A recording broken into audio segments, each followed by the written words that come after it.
Like I told my last wife, I says, honey, I never drive faster than I can see. Besides that, it's all in the reflexes.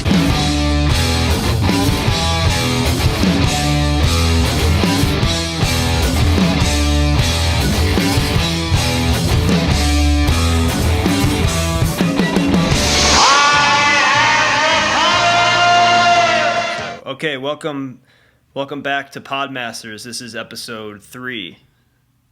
Here we are again. Thanks for tuning in. Thanks. Thanks. So, do you think what are you drinking there? Kill Cliff Energy. It's what I drink every morning. It helps me through the day. And Alpha Brain from Onnit. Damn. Both companies I support and I like and I use every day, and I really do think it makes you smarter. Both of them combined, or one or the other? Both of them combined, you're superhuman, but even just one or the other works. Onnit, Alpha Brain is unbelievable. I feel like if I don't know what's wrong with my brain, but like I have probably like a learning disability. I was in stupid classes. I was in the dumb classes my whole life. Growing up? Yeah. Well, I thought you were in normal classes. I was in normal classes. You were in like special ed. Yeah, I was in special ed. No, you weren't. Yes, I was. since I was in like junior high and high school, I was in special education because I was dumb. Who else was in your class? I mean, you don't have to. They weren't classes. They were just kind of like I was in normal classes, but then typically you'd have some kind of a study hall that was like you were with the dumb kids, and there was someone there to help you with your homework and to keep you on task and all that. And were you with people who were like kids with special needs and stuff like that? Yeah. Like that had like visual disabilities and stuff like that? Like disabilities you can see? Like Eric, that kid Eric. Do you remember him? Yeah, everyone remembers Eric. You know what I'm talking about? No. But yeah, I can. Yeah, no, I get what you mean. Yeah, there was kids with legit disabilities like Charles and... Yeah. You don't have to say their last name. I know Charles, obviously. Yeah. Well, like I thought you knew Eric. All the people that you would imagine were pretty much in there. And what did you think when you were doing it? Were you like, you thought you were retarded? You'll have to edit that out. That'll get demonetized. No, I never really thought I was. It was... I never really thought much about it. I didn't really think I was like one of those people. I was just there. I never really even thought. I don't remember thinking much as a kid. Yeah. Just in general, I don't know if I really thought about anything. But yeah, so I was in the slow classes, and so getting back to now with the Alpha Brain.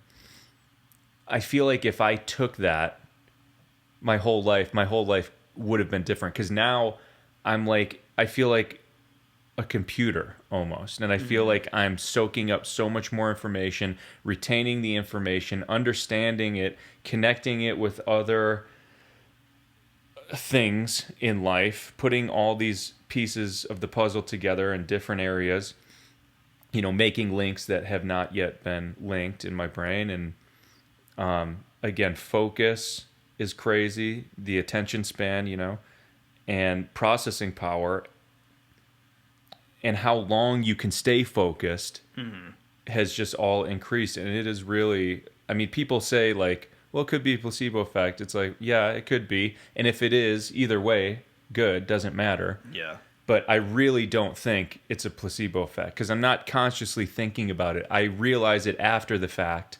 That I go, God, there is a complete night and day difference. And I'm not thinking about, I took Alpha Brain today, so let's see if I'm smarter. Let's see if I retain this more. No, it's like days after the fact that I go, man, I've noticed a difference, and I'm just thinking about it now.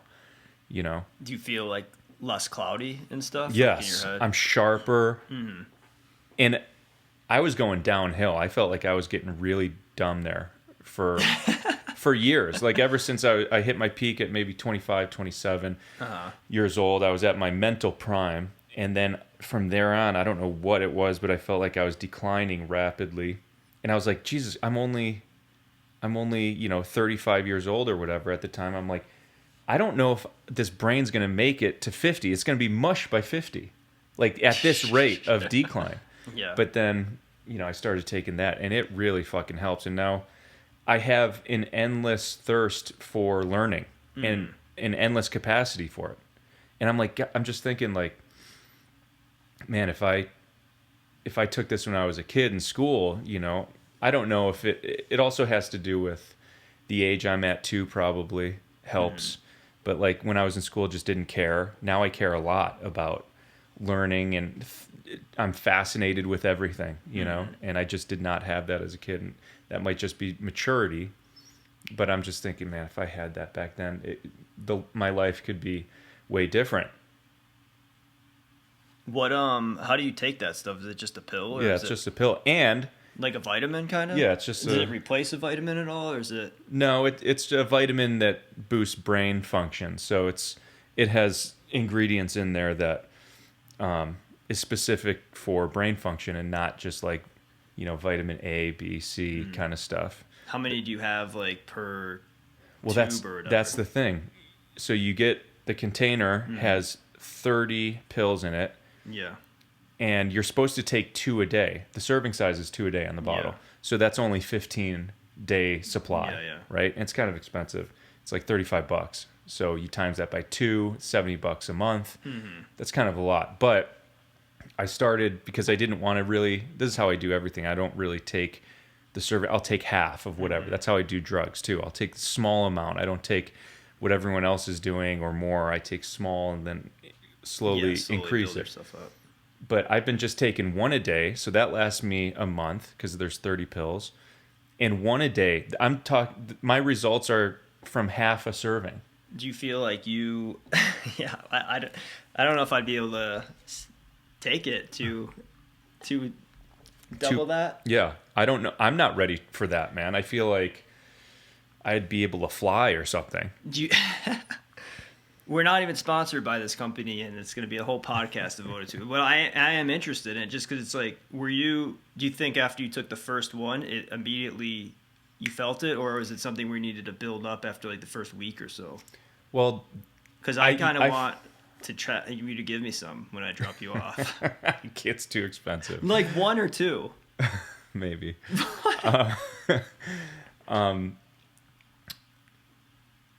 As far as like when you first take it, yeah, I mean, I felt it pretty decently. The thing that stuck out to me most, because this was like a year ago now that I started taking it, so I can't remember exactly, but the one thing that stuck out was when I started taking it, again, taking half a serving size, 1 pill, immediately that day. I don't dream ever or remember my dreams, or I just don't dream typically. My dreams were nonstop and crazy that first like month of taking it.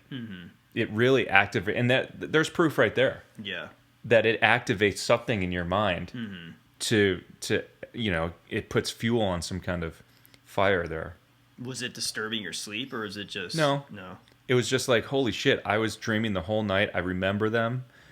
And they were vivid, and that's coming from me who doesn't dream ever. So it's obviously doing something.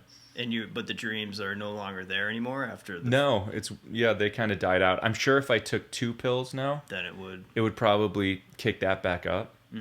But I didn't actually like it. I kind of like not dreaming. Dreams are kind of bullshit. I know, I hate them. I can't say... I was having a lot of dreams, like, for a while.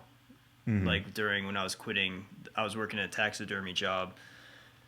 And I was in the process, it was just stressing me out, and it was like causing me to dream and have weird dreams, and it was just disturbing the sleep, and it wasn't enjoyable. Yeah, it usually, if it doesn't disturb it, it at least keeps you thinking and keeps your mind going when you want it to shut off. So it's like, just, I'm doing this during the day. When I'm sleeping, can I just be out? Can I be blacked out? And... basically be 1 step away from dead. That's like a good sleep. And usually that's how I am. And I wonder if that's because typically I'm not stressed out, you know? And I wonder if, now I'm not talking about taking the alpha brain, which kind of kicks up the cognitive abilities, which transfers into more active dreams, but I wonder if being, like having anxiety spurs more dream activity because your mind is kind of Yeah, I'm sure. wanting to keep reeling, Yeah. and even in sleep you don't really ever settle in and settle down, because like I said, I don't dream typically, and I'm also not anxious at all. And then other people that I know, that pretty much everyone else dreams and is dealing with anxiety. Yeah. I wonder if it's correlated. Well, sometimes I won't even be dreaming. I'll just be like, the last few days have been a pain in the ass, and it's like I'm not even dreaming. I'm just there, and my brain is just running at like 4 or 5 whenever it starts, and it's just running and running and running. Like I said before, like dialogues, people talking, thinking about things that are completely pointless. Just, and it's just like you're Can't shut the fucking brain me. off. Yeah, it's like shut up. It's like you're gonna screw me all up throughout the day by sitting here thinking of all this stuff, and then I'm have to take like a nap. Like, And you're awake when you're doing that, yeah, right? it's like you're half awake, half asleep, kind of, but you're more awake than asleep, and I don't think it's giving you that rejuvenation that you need to go throughout the day. But I've been like so groggy lately because of, I think, possibly allergies too. But I'm just like, I don't know. I feel like I could, and it takes me sometimes, I don't know if this was what you were feeling too. Like, it's not until like maybe 3-4 o'clock, like after I work out or run, where I start feeling like, okay, here we go. Like the brain starts finally clearing away. So it's like half the day you're in like a daze almost. Yeah, that's how I was feeling for the longest time, basically, just like that. And I didn't like that because I like to perform at a peak, everything, physical, mental thing. You know, that's why some drugs are so good, because they kind of get your brain firing again, you know, and thinking outside the box, and you feel just more present and everything. And then physically, you know, I like to stay in shape and work out and everything. So I hate not feeling at my peak of anything. I know. And so, yeah, that mentality, like I said, for the last 10 years had been really going downhill, and feeling groggy and all that. But Alpha Brain really turns it around. You feel on, and also I take cold showers now, and that kicks that grogginess right out. Do you do that in the morning or? Yeah, I shower in the morning. I can't. People who shower at night think they're getting some kind of edge on something, and they're not. Why do you think It's actually ass backwards. Why do you think they're getting an edge on something? Because they think they're like, oh, it's one less thing I have to do in the morning. I could sleep in 10 minutes later. It's like, guess what? The shower in the morning wakes your ass up. It does a lot of things for the body and the mind, and that is good in the morning, and probably not great to do in the. You want to wake up right before you go to bed. Yeah. I mean, Well, I think I like taking a shower at the night because it's like you're working out, you do a bunch of stuff, you sweat, and it's just like then you kind of have to take two then if you want to. yeah, you should take two. to I do think a that. morning shower is, and also if I don't take a shower in the morning, I just feel like I have a layer of slime and grime Yeah. that I cannot, and just sleep on me. You know what I mean? Yeah. And just like, I don't know. It just feels real nasty to walk around like that and put on clean clothes over that. What are you doing as far as the cold stuff then? Are you just how long or how cold are you doing it and how long it? I will typically get in. I'll start with. I don't do the whole shower cold, but I'll start with it cold, and I'll get in there and I'll. Like ice cold, or are you talking about like just pretty ice cold. Yeah, I wouldn't say it's at all warm. yeah. It's cold. I don't know what temperature it is, but it's pretty cold. And and then I get in there. I do like 30 seconds of a like Wim Hof breathing thing, just to get my body like and mind ready to go step into it. Just the Yeah. To where part are you getting lightheaded when you do it? Like, no, because I don't do it long You're not enough, doing and it, okay. I'm probably not doing anything, but it just mentally getting me prepared to go in there. And But- you do it before you go in, or Yeah, I'm just standing like in the shower, but the water's not hitting me Okay. yet, and then And I'll you're just I'll getting- step into it. And what are you setting your mind up for? Like, I'm gonna just something like no element is gonna detract from this mind. Like, are you trying to put yourself in a state of mind or frame of mind where you could go in and be completely fine? Yeah, it's taking us. I'm sure the breathing stuff is not actually oxygenating my blood. You have to do that for more like 2 to 3 minutes, I'm sure, to actually make those exercises physically work. But it's more of a mental preparation. So, yeah, I'm getting mentally prepared to. Just I don't know, just mentally prepared for what's going to happen. Yeah. And To like do it, that it's 'cause okay. It's a shock. It's something Yeah. different. It's And I like it better. I think I told you, I like it better than, which I don't know if this makes sense, but I feel like it's a form of meditation that I like actually better. Like I tried meditation for a week, and I know that's Yeah. not long enough, but I just really did not like it, and I couldn't stick with it because I didn't like it, even though I was trying to be disciplined with it. But then this cold shower stuff, and eventually, who knows? I could be like going into ice like Tahoe when it's like wintertime at some point. Like I could see myself getting into that more than I could get into sitting in my room in the lotus position. And I think there is some similarity of what it does mentally. It kind of basically you have to like master your mental strength and also calm yourself and keep yourself calm and be like, it's fine. Yeah. And it has all these benefits too. Cold does. So I like that. So it's going back to, it incorporates body and mind into it. And with meditation, it's really just mind, which is fine. And I get it. And for some people it works. It just wasn't doing anything for me, but I love the cold stuff. I could do, I sound like I just listened to Joe Rogan with On It, Killcliff, and fucking talking about saunas, like cold and hot, and kind of like meditating through the discomfort. There's something I like about that because for many reasons. Yeah. And I think that translates. That's also how you have to live life.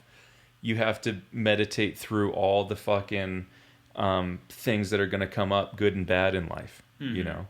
And if you can do extreme stuff and meditate your way mentally through that stuff, then life becomes a hell of a lot easier.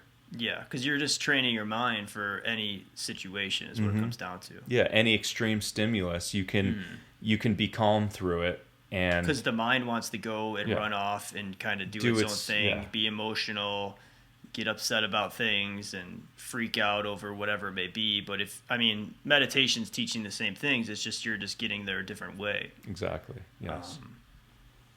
I feel like running for me does that a lot. The other day too, like you really tap into mindset with running where it's really kind of like because I think like doing like psychedelics and stuff, I don't want to get that into that now, but it's like you do enough of those things, and it seems like what is happening during that process is you tap into a frequency or some sort of mental state of mind. Yes. And when you're running, when I run sometimes, it's like you could hook up to that frequency like through the pain, like work through, like first, you get tired, you get, the brain is like screaming, stop, what am I doing? Blah, blah, blah. And just in the body too, but you just keep pushing. Eventually it's like, you just kind of like a Back to the Future car disappearing. You zip off and it's just like, whoop. And then you like tap into this thing and you're in almost like another dimension when you're running. And there's insights and knowledge that come to you during that process of entering into there that is very like deeply profound and very beneficial to how to live life.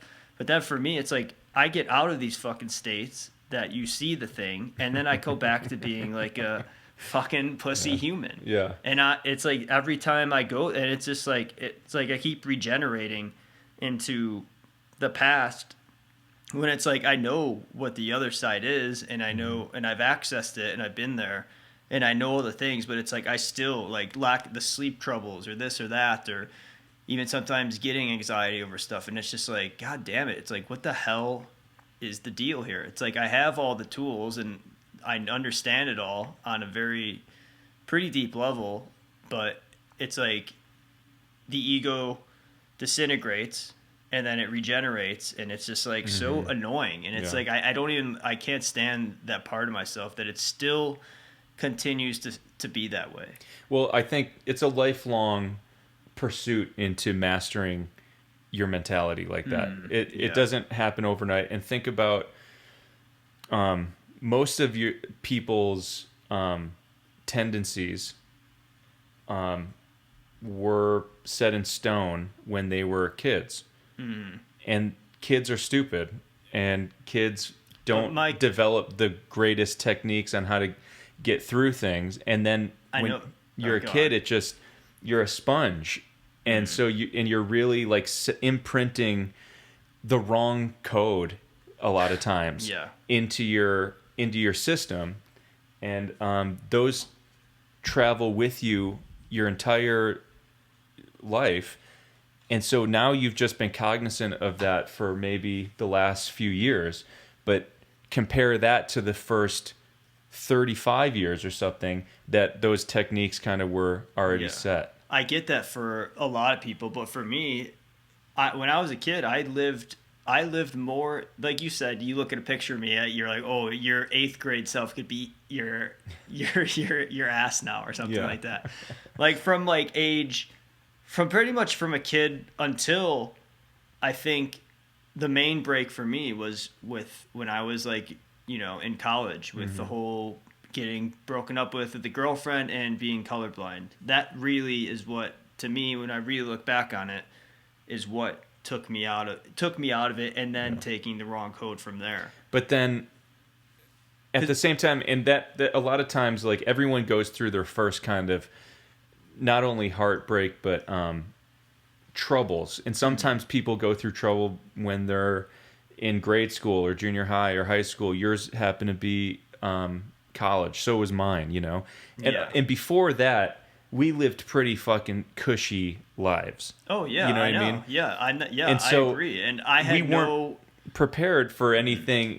Like, we had to figure, even though these troubles weren't even very big traumatic things, they just weren't comparatively to what people are dealing with on a world scale. Yeah, I know, but I mean, when I was we didn't have any troubles. Like, but as a kid, it's like I just played. I exhausted myself physically. I don't know as much mentally. I wasn't really doing much of that stuff, but I mean, I didn't really need to at that point, and I slept with no dreams, complete blackness. Like, got up, did it, just was fine. But then, the troubles then, they were very minor, nothing things that happened later on, like in college years. But then what I'm saying is, like, so you didn't have to deal with anything for the longest time. Yeah. So then when something did happen, you completely had no tools. It was like you were stuck in the wilderness with no survival tools. And so you had to take the whole rest of your 20s and 30s or whatever to figure out those tools, because no one gave them to you really. And some people have better tools than others, just like some people could work on cars, they have that knowledge, and some people have like some better tools to work with, and they put those tools into effect earlier on in the process, and they therefore get to the end of the road earlier. I think that's all it is. All it comes down to is like having the right tools and using them early on. So if you were like a kid and dealing with some shit, do you think you'd be better equipped? Like, it just depends. No, not necessarily, because it all depends on if you have those tools or not. If those tools were given to you through some kind of, parent or family member or some kind of influence, good influence on you. Yeah. You have to have that. There has to be someone in your life that is handing down those secret tools. So where'd you get your? I mean, I think we got them from like podcasts a lot. Were big, right? Well, first I got mine. I mean, inherently I got mine from my dad. My dad's just a wise person, and that I was never really thinking that when at you the were time. a kid, But you're saying? Okay. his whole life, and so therefore my whole life, and then So he was talking to you as a kid about things. kinda, life yeah, and all yeah. that. Yeah. This is when he was making you breakfast and making you your waffles or whatever he was doing. Yeah, that's right. Showing me what a great dad is too. And but like, so like I had that. That was kind of a unfair advantage almost. Yeah. It's like, my dad wasn't really teaching me any physical skills or trades. Like, I wish he would have taught me how to work on cars or build houses or something like that. But at the end of the day, I'm glad he gave me these skills more than an actual trade. These skills are harder to learn. I got the ones that, of those skills. That's what I got. Yeah. But I didn't get any of the talking skill, like any advice of anything. I mean, my dad just had kind of like a philosophical look at things and always looking at things from 1,000 different angles, not just your own thing. He's not a very overly emotional person. More good than bad. Definitely not a bad emotional person. So there was a big stability there, and it created kind of stability in me. But so that was the first thing, and then after that, even though I had that, I still had like, breakdowns and stuff towards the end of high school when I was like 18. And I was having panic attacks, and I had no idea why either. There was no reason for it. I didn't know what the fuck was going on, but I was not good for about 4 years there. And then during those 4 years, though, I was just constantly consuming information on like self-help and like listening to Tony Robbins cassette tapes from the library. They would have the whole collection, and I would listen to them, and they really made sense to me at the time too. They just, I don't know, with what was already in my brain combined with what he was saying, it just really clicked, and I was able to use that and put it to use quickly. And then, as dumb as this sounds, because I know people hate this, but later on in life, I saw the documentary on The Secret. Why do people hate that? Just because I think they're taking too literal. Yeah, they're taking it too literal, and they're looking at it too like literally. Yeah. And it's basically just like The Secret is basically, if you just are, I think of it as if you're obsessed with something, then you're going to be working at it every day. All your decisions that you make, which we make millions of decisions all the time, every decision you make will be more getting you towards that goal or whatever it is. And so if you're obsessing over something and thinking about it and picturing it in detail every day, you will eventually make your decisions to where you get to that. Yeah, I agree. I think did we watch it in California? I watched it in like 2010. Okay, it was probably on Netflix then or something. Yeah, I rented it. But yeah, I watched that too, and it's that for jobs as well as your whole life. Everything, it's anything you want entire in life. Yeah, it's picturing the way you want to envision your entire life, having that in your head, and then constantly working towards it to achieve that. Yeah. And a lot of people don't even have that. And that's why they don't get anywhere, because they don't even have like an idea of what they want to do or be or where they want to live or what. They don't have a vision of their perfect life. Yeah. So if you don't have the vision, how are you ever going to get there? So first have the vision, and then think about it all the time and picture it. The more detail you can picture it in, the more real it becomes, and then the more real it becomes in your mind, it will manifest itself, not through magic, that's where people get this, Yeah, I know. where they think it's bullshit. Well, if you just picture it, it'll appear. No, it's because if you're picturing it all the time, the decisions you make will lead you down the path to get to that vision that you have. Yeah. And I've used that in so many things in my life. And I watched that. I practiced those techniques. And 2 years later, I had my own business that I was working at almost full time. So it worked, and it's still working, and I still use it. And it's just part of my normal now is to picture stuff. And I don't expect it to happen overnight, and don't expect it to happen over, but you will get there. Don't put a like a time stamp on it. You know, don't be like, oh, by this time I need to be doing. No, just you'll get there eventually, but just have that as the goal. Well, a lot of people said that, and even not saying this, using The Secret, but they've said it different ways. Like I said, Steve Jobs said at one thing in some interview I watched, it's like one thing you learn about life, if you poke a hole in it, something else will pop out. It's kind of the same thing. It's like you put something out there, and if you put energy into it and do it, something will happen because of that. It's just if you put energy out there, I don't know if this is like, it's not karma, but it's like if you put effort out, you will get stuff back. If you put yourself out there to do stuff, I don't know. You know what I mean? It's like nothing just comes to you. Yeah. For free. It's always a result of some effort put in. It's like the laws of physics almost. You know what I'm saying? So just do stuff, work on stuff, and manifest whatever you want.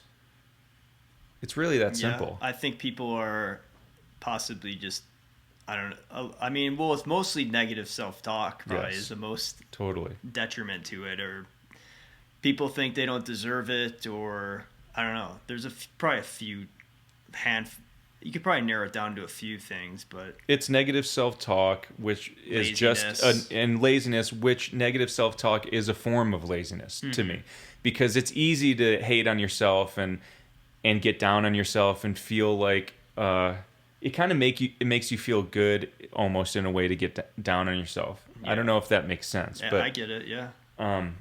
It's comfortable too, especially it's comfortable if it's a pattern that you're used to doing. It's like, and because it's easier, and that's what I mean. It's a lazy way. It's a lazy mentality to have, because it's harder to fight against things keeping you down. It's easier to just. It's basically if like a bully's beating you up and you just lay there like a rag doll and let them keep beating you. It's easy. You don't have to put any effort into it, and then you just wait for it to be over. Yeah. And you're like, okay, that was over.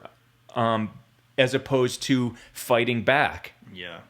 And putting a ton of energy and, overloading your nervous system with adrenaline and all this kinetic energy in your body just blasting off and fighting back. That takes a lot of mental and physical energy. And a lot of people are just like, it's easier to just lay here and get beat on. Yeah. And yeah, that's most people, really. Yeah, that's why you gotta put the energy in. Yeah, that's why laziness is the thing you have to fight against the most. You should be terrified of laziness creeping in, because your body wants and your mind wants to be lazy. It just does. Yeah. Because that's how humans are. We want to be. That's why we build tools. I mean, we want to make everything easier, which to a certain point is good, but then the pendulum could swing too far to where now life is too easy. And now and that's where we're at now. Like the pendulum has swung way too far in certain senses, where life's too easy. And now that life's too easy because we have too many tools at our disposal to do everything for us, now we're left to just with all this time to worry about stuff, when our minds should be more busy doing stuff. Yeah. But we've made our life way too easy. Which is why everyone's on social media now and doing all that sort of stuff. Yeah, and getting that quick pleasure response that takes no effort, and you just keep getting that little dopamine rush each scroll, and you just look for that next little dopamine rush for, well, the next post is going to give it to me, and it's fruitless at the end of the day. It's just a time suck. I know. I've wasted so much time on, you know how much time I've wasted on Facebook, and 8 years of my life. And I remember the one thing that was, for me, is like scrolling through all that stuff, and you'd read about everyone's little posts that they'd say, like how they're feeling, if they were happy, if they were sad, who died, whose birthday. And it was just like, you take all this, it's like the first thing in your day. I'm like, the first thing on my day, what am I doing?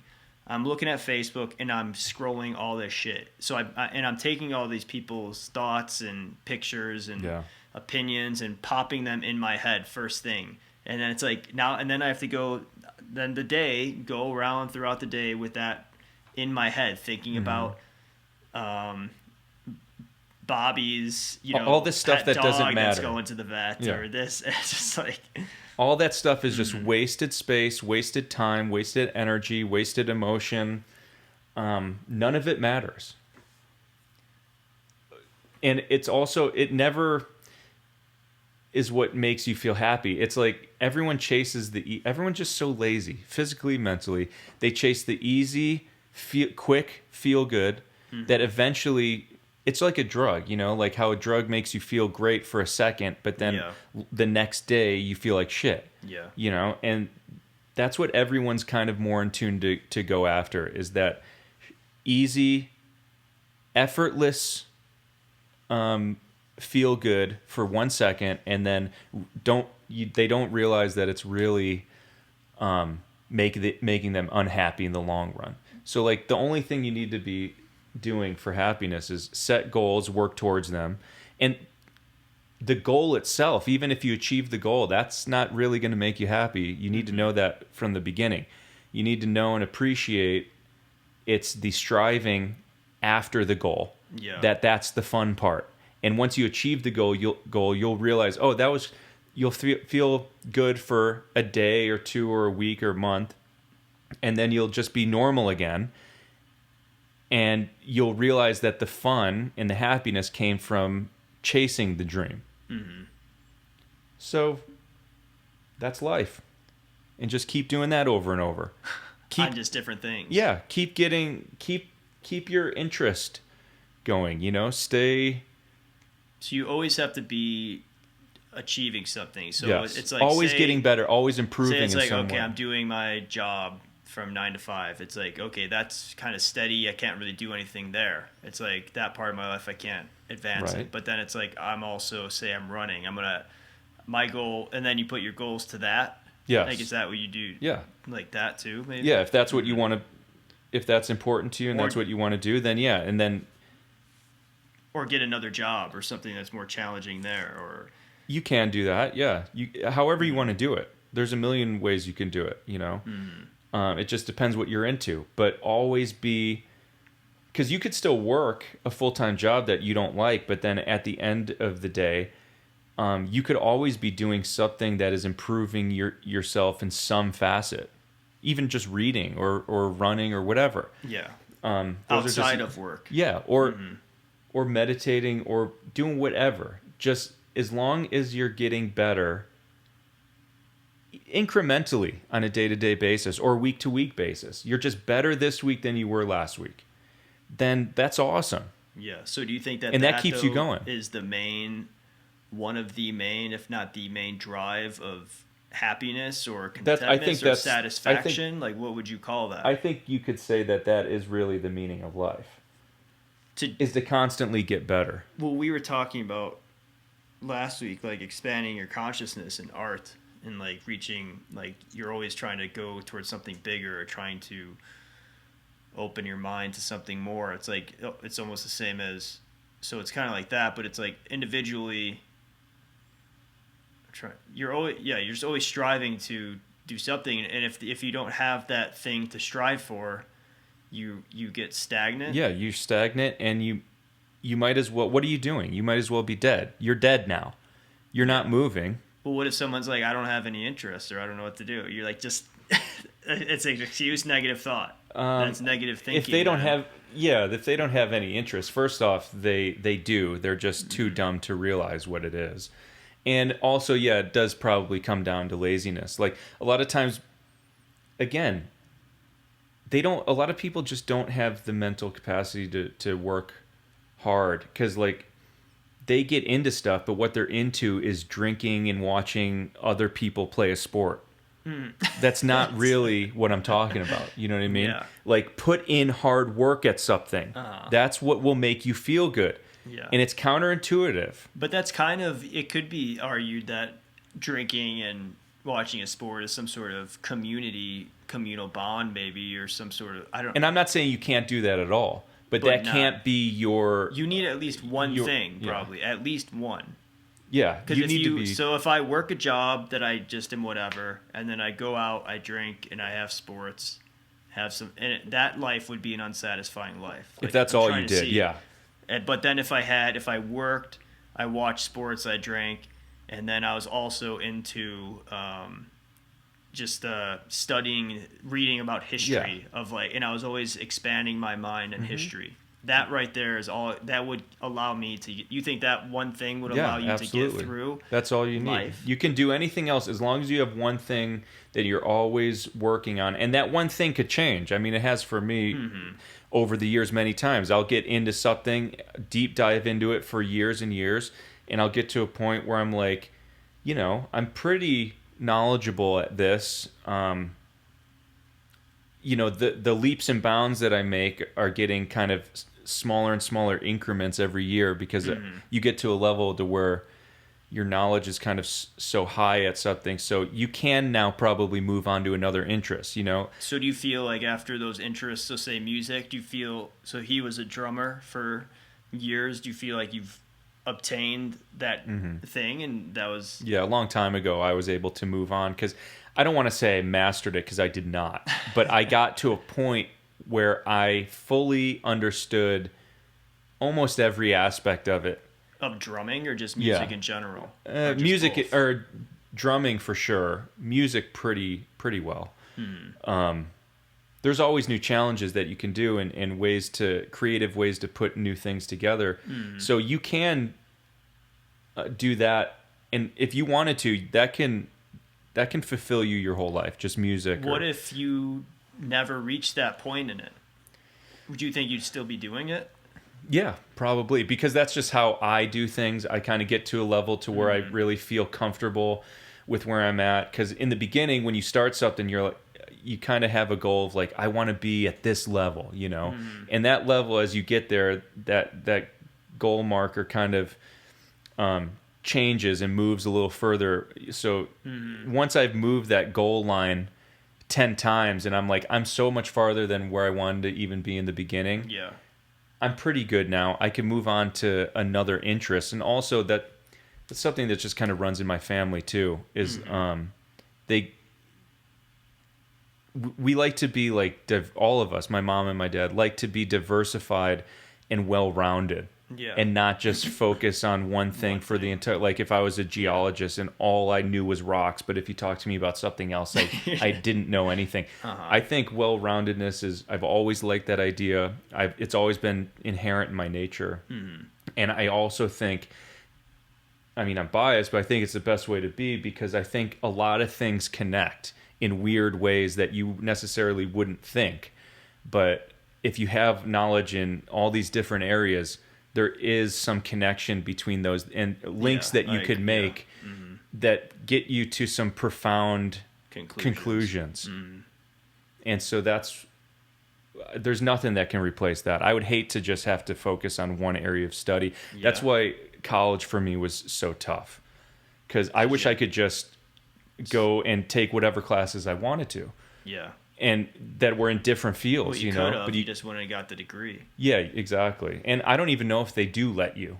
I don't think so. I think that's what college should be. Like, exactly. I was saying that too. Unless it's something specified, but even that specification could be an extra 5th year, or that could be your 4th year. But for the first 3 years, like, That's what Steve Jobs did. That's how he created Apple and the typeface. It was that whole story where he was going around and he's like, I wasn't interested in any classes. I just took what I wanted to do. Yeah. But you did that when you went to drum school. Yeah. And then I was still in the thing like, well, what about this certificate? You're like, I don't give a fuck about the certificate. Especially a drumming certificate that doesn't get you anything at the end of the day. Just, can you play or not? I know. But I think that I'm finally getting that point with writing, though, with like you got there with drums. It took me a long time with writing, but I get to a certain point where I'm like, I'm good, I get it. If no one's interested in picking this stuff that I'm writing, it's kind of done, because I've reached the level where I think that it's worthy of being out there. Right. And I think that's what you need to satisfy yourself. Yes. And it's like, I'm satisfied. I've reached a level. I can't go much higher. It's like I learned what I could do, and I think I'm doing it as well as I could do it right now. And we'll see what happens. I could eventually do that, or time to go on to something else. Yeah. And I think if you like, if with music and with your writing, if I was to get, if something kept me into music, obviously money will if you start getting money early on or whatever at a certain point. We said money, and we said the admiration of your peers or support. So if Rob Zombie was saying, Paul, you're good, keep it up, the money's gonna come. Rob Zombie.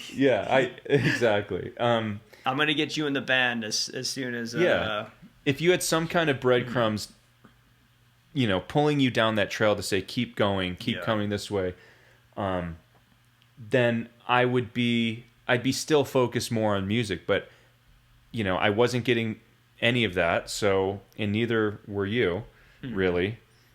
And so at a certain point, I go, I'm satisfied with what I've done here. Yeah. If I had some, support with money or whatever that was keeping me going, I would continue on with that. But since it's not, I do have other interests. And I'd like to be, I've got to a good point here. Let me focus on the next subject. And I'll do that. Hopefully, I think I will, because I just have so many interests. I don't think I could get to all of them in even one lifetime. Yeah. So I'm going to spend the rest of my life doing that. And I think, that I think is the way to live. I would hate to be one of those people that you ask and like, hey, so what do you do? What, you have any hobbies or anything like that? Or like, what subjects are you interested in? They're like, no, not really. I just kind of like, what do you do? I just kind of like, I work construction or whatever. And then, I come home and, I watch some TV and I go to bed, You're not into anything. That person kind of. Do you ever have any envy with those people? Like if they are, I know what you mean, just, but no, are they just absolutely not. Like a golden retriever kind of, or lab? I don't like that mentality of just. I don't see like I used to think that. I used to think like dumb and happy, but the more I've gone through life, the more I see most people. There's no dumb and happy. There's a lot of times. It's mostly dumb and just kind of miserable, but I'm used to being miserable. I figured out how to live with my misery. I just drink, and so I don't think about it. Dumb and happy is more rare than I thought. I thought it was kind of more prevalent, but most of those people who are dumb are not happy. They deal with depression maybe easier because they're drugs and alcohol. Yeah, they mask medicated. It. Yeah. Yeah, I sometimes think, that's true. I'm just trying to think of the people in my life that I know who kind of have more of that traditional life, and whether or not that is the case. I mean, it's like I don't know anyone in life that is okay about anything. Yeah, fully okay. I mean, fully okay. Fully okay to be like in life. Yeah. As a human. Yeah. I don't know anyone. Are you? Yes. So yourself then. Well, yeah, but I'm not counting me. I think I've known people. Not me. Maybe you haven't known them enough. So I'm not okay? You can answer that yourself. I hang on. I don't want to get into semantics of what okay is. Okay. Yes, on a lot of levels, you're okay. Yeah, I'm not 100% yet. How about we'll specify dealing with anxiety and or depression, and it's causing issues in day-to-day life.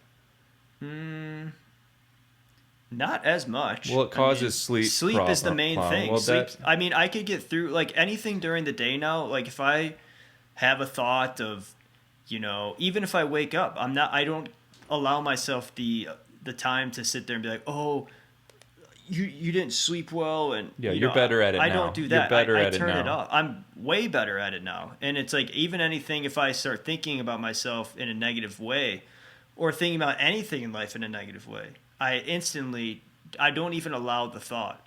Mm-hmm. But the thoughts still come. I mean, I haven't gotten that point, and Yeah. they must still be coming during when I sleep. And it's like now it's like I'm trying to now work at it so much in my present life, like while I'm in my in life, that it's in your unconscious mind too. Unconscious mind. So it's like there's still some working out of whatever.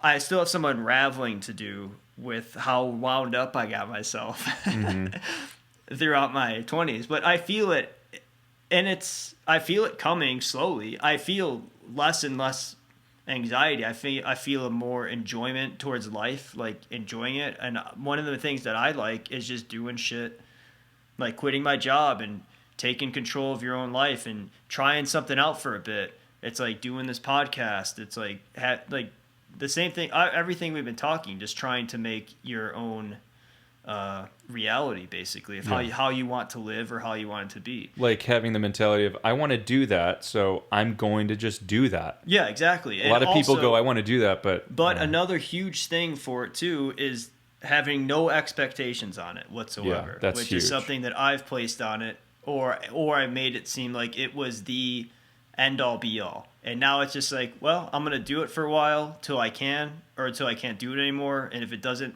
pan out, I got to go get some job. Yeah. And that's it. It's like, there's nothing else to say. And being okay with that, and because that is just how the universe works. That's just how the universe is working. It's like, you can't be mad. I'm not saying you particularly here, but you can't be mad. First off, don't do anything for the money. If I could give an exclaimer to young people, don't do anything for the money. If you do it, it won't work. It'll be a complete waste of time. It's almost a rule, like the universe will know why you're doing it. Yeah. And the universe will go, you're doing this for money. We see it, and we're not giving it to you. Yeah. The second you do it for yourself, for the love of it, because you enjoy doing it, it makes you happy, and you're just doing it because you're compelled to do this thing no matter what, then it miraculously works. I know, but I agree. But sometimes it doesn't work. Well, hang on. There's another aspect to it.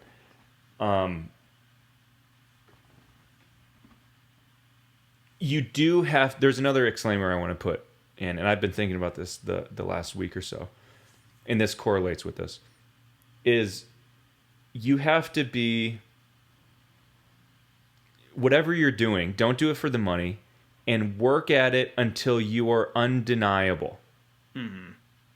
You know, I was thinking about this in regards to Greta Van Fleet, that band, that rock band that sounds just like Led Zeppelin, which I did not like for the longest time because they sounded just like Led Zeppelin. And I thought, be original. Don't do something someone's already done and try to ride coattails. And that's not cool. Like, that's just kind of stealing.